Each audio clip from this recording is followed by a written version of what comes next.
Rail मंत्री को भी, प्रधानमंत्री को हम दिन तक धरना हड़ताल करेंगे, लड़ती रहेगी जब तक कि हमको काफी समस्या है, इसलिए हम लोग शायद निर्णय हो गया। 2-3 दिन पहले आपने देखा होगा कि हजारों की संख्या में लोग रेलवे पटरी पर चल रहे थे और उन्हीं में से आज वो व्यक्ति उन गांवों के बीच में बैठे हुए, उसमें माननीय विधायक जी हैं। ये बहुत ही आश्चर्य की बात है कि आज के विचारधारा में बहुत कम देखने को मिलता है जब जनप्रतिनिधि और जनता इस कदर जमीन पर बैठ जाए और समस्या का समाधान के लिए एक दूसरे से बात करते नजर आए। इस बातों को बहुत अच्छी तरह से समझना ये जरूरी होगा कि ना यहाँ पर पखवार का वो कैमरा चमक रहा है और ना ही टीवी का कोई बहुत बड़ा पोर्टल है, और तमाम लोगों में जो चीज़ है वो विधायक जी हैं और विधायक जी को सर्वमान्य माना जा रहा है। मसला इतना ज़बरदस्त है कि रेलवे ने फाटक बंद करने का निर्णय कर लिया समाज से पूछे बगैर। मैं विधायक जी से जानना चाहूँगा, विधायक जी आपने वो वीडियो देखा जिसमें हज़ारों लोग रेलवे पटरी पर चल रहे हैं? हाँ, मैंने देखा है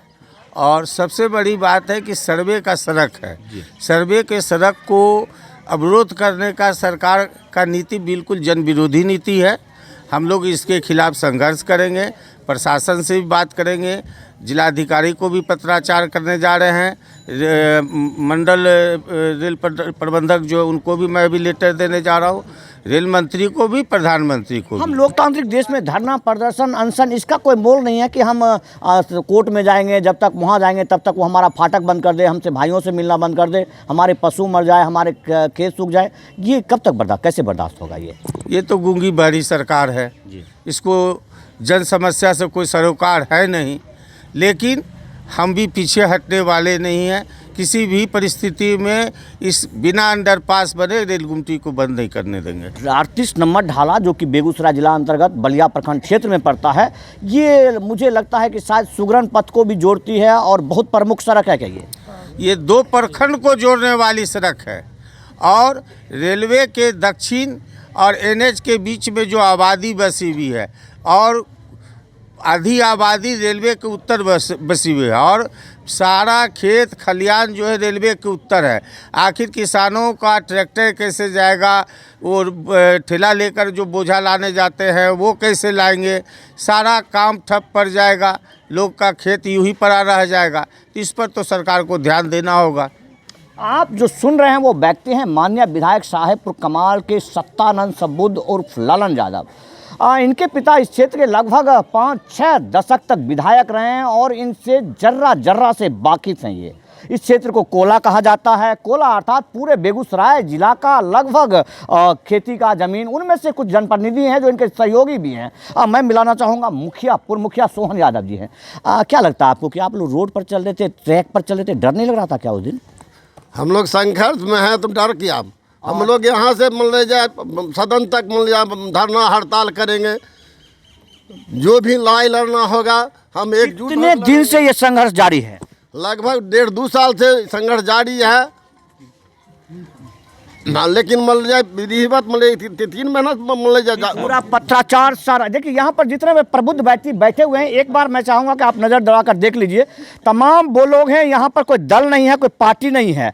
यहाँ पर धुर विरोधी अपने ज़माने के सोहन यादव जी हैं, तो पूर्व मुखिया, यहीं पर पूर्व मुखिया विनोद गुप्ता जी भी हैं। ये बहुत बड़ी खूबसूरती है और सबके आगे में एक पन्ना है, जिस पन्ने में इन्होंने जो है उन अधिकारियों के वो पत्राचार किए हुए पत्र लिए हुए हैं, जिनमें पत्रांक दिनांक कहता है कि 3-4 साल से बिगड़ते लगे हुए हैं। विनोद गुप्ता जी, आप भी इस पंचायत के मुखिया रहे हैं, आपका पंचायत विघटित हो गया है, लेकिन जनता जो यहाँ एकत्रित है वो ना वार्ड का है, ना परिषद का है, ना, तो क्या लग रहा है आपको, ऐसा क्या दुर्दांत घटना हो गया? सरकार की जो नीति है, हम उस नीति के खिलाफ नहीं हैं, लेकिन हमारे यहाँ जो आम लोगों को कठिनाई का सामना करना पड़ेगा, इसके विरुद्ध में हमारे बच्चे जो भविष्य में भी पैदा लेंगे वो भी हमको क्या कहेंगे कि हमारे पूर्वज क्या करके गए, हमारे पूर्वजों ने क्यों नहीं इस बात का विरोध किया। इसलिए हम जमा हुए, हम सारे गांव के लोग एक साथ एकत्रित हैं कि हमारा यह अधिकार है कि हमें आने जाने की सुविधा सरकार भी प्रदान करे, और जो सुविधा हमको बरसों से मिली हुई है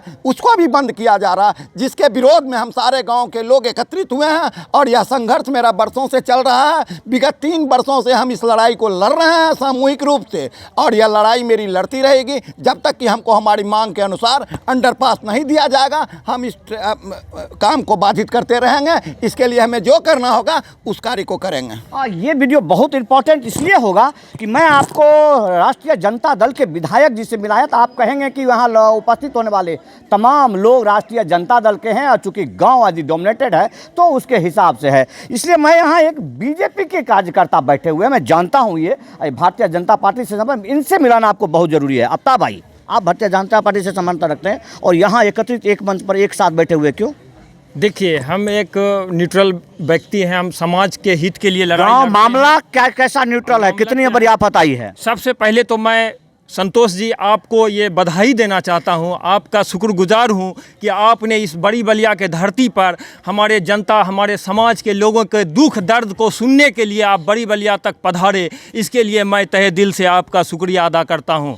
और समस्या ये है कि आप जान रहे हैं बखूबी, कल भी आपने न्यूज़ चैनल पर चलाए देखे। समस्या ये है कि 10,000 की आबादी उस पार, 10,000 की आबादी इस पार, और दोनों का भाईचारा, इस पार की खेती उस पार, लोगों को बगैर उस पार जाए किसी भी तरह का मतलब समस्या, बहुत बड़ी समस्या हो सकती है। इसलिए कि उस पार ही जितने भी लोग का खेती गृहस्थी होती है, यानी अर्जन का जीवोपार्जन की समस्या हो जाएगी, काफ़ी समस्या है। इसलिए हम लोग काफ़ी संख्या में लोग देख रहे हैं यहाँ 10,000 की आबादी में आपके यहाँ दुर्गा स्थान पर बैठ कर के समस्या सुना रहे हैं। बहुत बहुत आभार इनका। और यहीं पर एक जनप्रतिनिधि और बैठे हुए हैं और मैं उन जनप्रतिनिधि से और फिर मिलाता हूं। सारे के पास में फाइल है और सबके पास में वही डॉक्यूमेंट है जो रेलवे के द्वारा एक ऐसा निर्णय लिया गया है जिसमें ढाला नंबर 38 को बंद कर दिया गया है। तो कल परसों आप भी थे उस भीड़ में, जिस भीड़ में पटरी पर चल रहे थे परसों के जिसमें। हाँ थे। तो क्या लग रहा है आपको कि इससे पहले लोगों ने धरना आंदोलन अनशन किया होगा? काफ़ी संघर्ष हुआ। जब यहाँ के लोगों को सूचना मिली कि 38 नंबर गुमटी को बंद किया जा रहा था, तत्काल गांव के लोग बैठ के एक संघर्ष का रास्ता अपनाया। जो रेल प्रशासन था उसको इस बात से अवगत कराया गया। उसी क्रम में हम लोगों ने रेल ट्रैक पर धरना देने का प्रस्ताव दिया था। एसडीओ बलिया ने एक बैठक बुलाई जिसमें रेल पक्ष से भी पदाधिकारी थे, हम लोग भी थे। उस बैठक में यह तय हुआ था कि आपकी समस्या का निदान हो जाएगा, तब तक आप जो है रेल ट्रैक पर जाने का फैसला स्थगित कीजिए। हम लोगों ने स्थगित कर दिया, लेकिन उसमें यह तय हुआ था कि 3 महीना में आपके काम का निपटारा हो जाएगा। फिर काम बंद हो गया। जो 37 नंबर ढाला से 38 नंबर ढाला को जोड़ना था, उसको जोड़ने के उपरांत 38 नंबर को बंद किया जाता, उस काम को रोक दिया गया। हम लोगों को लगा कि शायद निर्णय हो गया, अब ढाला बंद नहीं होगा चूँकि सड़क नहीं बन रही है। फिर इधर पता चला कि कार्य शुरू किया जा रहा है।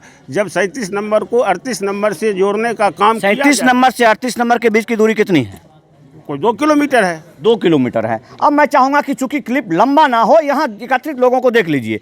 एकत्रित लोग यदि विधायक जी के आने की सूचना मिलते ही यदि हजारों की संख्या में एकत्रित हो सकते हैं तो आपको बता दूं कि उत्तरी और दक्षिणी बड़ी बलिया दोनों पंचायत को मिला लें तो हमारा वोटर ही 20,000 से ज़्यादा हो जाता है आबादी। आप सोच लीजिए। इसके बगल में हमारा पोखरिया पंचायत है जो कि दोनों में कहीं से किसी प्रकार की दूरी नहीं है, अर्थात अप्रॉक्सीमेट 50,000 लोग इस जगह पर रहते हैं जिस जगह के बीच से ये गाड़ी गुजरती है, ट्रेन गुजरती है। और उसके बीच में अगर 2 किलोमीटर पर गुमटी है तो 2 किलोमीटर पर ओवरब्रिज अंडरपास बनना में कोई बड़ी बात नहीं है।